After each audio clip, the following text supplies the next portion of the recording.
তো আজকে টিউটোরিয়ালে আমরা বেসিক ডাটা ফিল্টারিংটা দেখব হোয়াইল ক্লজ ব্যবহার করে।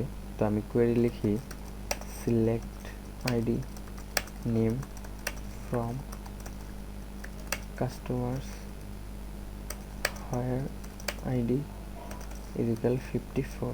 তো আমি এখানে কি বললাম যে সিলেক্ট আইডি তারপর কমা দিয়ে নেম।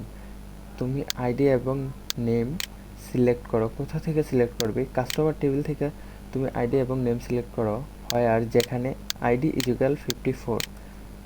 আইডি যার আইডি 54 তাকে তুমি তার আইডি এবং তার নাম আমাকে দেখাও বা সেটা সিলেক্ট করো। তো এখন আমি যদি এটা রান করি শুধুমাত্র একটা রেকর্ড এটা দেখাবে যার আইডি 54। এই যে দেখেন, এটা ওর আইডি হলো 54 এবং তার নামটা দেখাইতেছে এই জায়গায় আমি যেরকম লিখছি।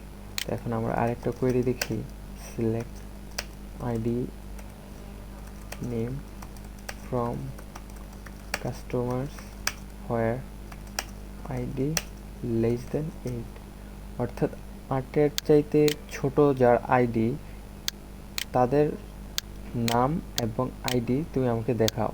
তাহলে এখানে কি আসবে? এখানে টোটাল 7টা রেকর্ড দেখাবে। যেহেতু আমি এখানে বলছি যে 8-এর চাইতে ছোট, তার মানে 8-এর সমান না, 8 বাদে বা 8 বাদ যাবে, তারপরে 7 থেকে দেখাবে। দেখেন, এই যে দেখেন এখানে 7 থেকে দেখে 7 পর্যন্ত দেখাইতেছে, 1 থেকে 7 পর্যন্ত এখানে 7টা রেকর্ড দেখাইতেছে। তো এখন আমি যদি চাই যে ইজিক্যাল দিয়ে দিই, অর্থাৎ এখানে বোঝাইতেছে যে 8-এর সমান বা 8-এর চাইতে ছোট যাদের আইডি তাদেরকে তুমি দেখাও এই জায়গায়। তো এখন যদি এটা আমি রান করি দেখবেন 8 পর্যন্ত দেখাবে। এই যে দেখেন 8 পর্যন্ত দেখাইতেছে, অর্থাৎ 1 থেকে 8 পর্যন্ত যে যাদের আইডি এরকম। তো এখানে আপনি অপারেটরটা চেঞ্জ করে এরকম দেখতে পারেন। এখানে আপনি এরকম গ্রেটার দেন দিতে পারেন যে 54, অর্থাৎ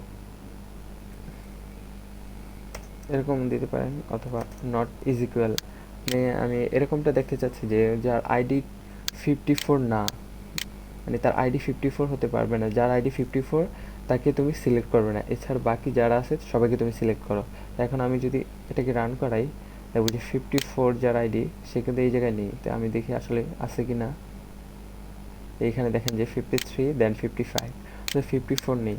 তো এই জায়গায় আপনি অপারেটর এটা চেঞ্জ করেন, এটাকে এখানে গ্রেটার দেন লেস দেন এগুলো করে আপনি এখানে ট্রাই করে দেখেন যে এখানে আমি দিয়েছি কি 54-এর চাইতে বড় অথবা তার সমান যে আইডিগুলো আছে সেগুলো তুমি আমাকে এখানে দেখাও এবং তার নাম সহ। এখানে দেখাইতেছে যে 54 থেকে শুরু করে তার চাইতে বড় যেগুলো আছে 54 থেকে একদম লাস্ট পর্যন্ত দেখাইতেছে। তো এখন আমরা আরেকটা দেখি, সেটা হলো select name state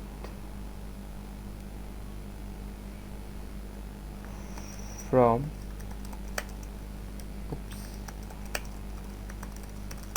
customer where ID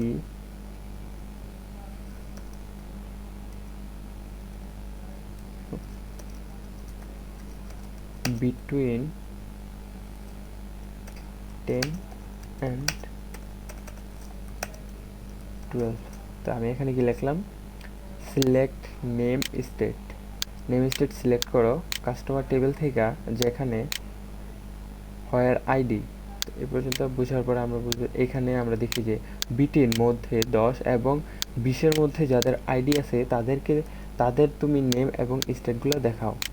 তো এখানে আমরা যদি আইডিটাও দিয়ে দেখেন, আমি প্রথমে রান করাই, এগুলো হলো 10 এবং 20-এর মধ্যে। তো আমি এখানে যদি আইডিটাও দিয়ে দিই তাহলে আমি বুঝতে পারবো আসলে যে আসলে কি 10 এবং 20-এর মধ্যে কিনা। এই যে দেখেন 10 থেকে 20-এর মধ্যে, এই যে 10 থেকে 20-এর মধ্যে যারা আছে তাদেরকে এখানে দেখাইতেছে। তো বিটুইনের আসলে বিটুইন দিয়ে এটাই বোঝায়। তো এখন আমরা যদি আরেকটা দেখি যে সিলেক্ট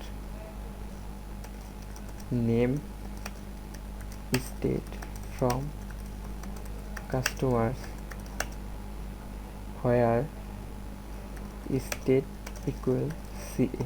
তো আমি এখানে আবার বলে দিলাম যে তুমি নাম এবং স্টেট সিলেক্ট করো কাস্টমার টেবিল থেকে যেখানে স্টেট যেই মানুষগুলোর স্টেট হবে কি সি, অর্থাৎ ক্যালিফোর্নিয়া, তাদেরকে তুমি এখানে শো করাও। তো আমি এখানে যদি এটা রান করি এখানে একটা এরর আসবে। দেখেন এই যে এখানে একটা unknown column CA in where close. তো এখানে আমি ভুল করছি কি, এখানে আমি ভুল করেছি কোটেশন দিতে ভুল করছি। তো এখানে আপনাকে অবশ্যই কোটেশন দিতে হবে। তো কোটেশন দেওয়ার পর এখন আপনি রান করান, দেখেন যে যাদের স্টেট সি অর্থাৎ ক্যালিফোর্নিয়া, তাদের নামগুলো এখানে দেখাইতেছে এবং তাদের স্টেটটা এখানে দেখাইতেছে। এই যে যেখানে আমি দিছি নাম দেন স্টেট, তো দুটোটাই এখানে দেখাইতেছে। আজকে এই পর্যন্তই ছিল। ধন্যবাদ। পরবর্তী টিউটোরিয়ালে আবার দেখা হবে।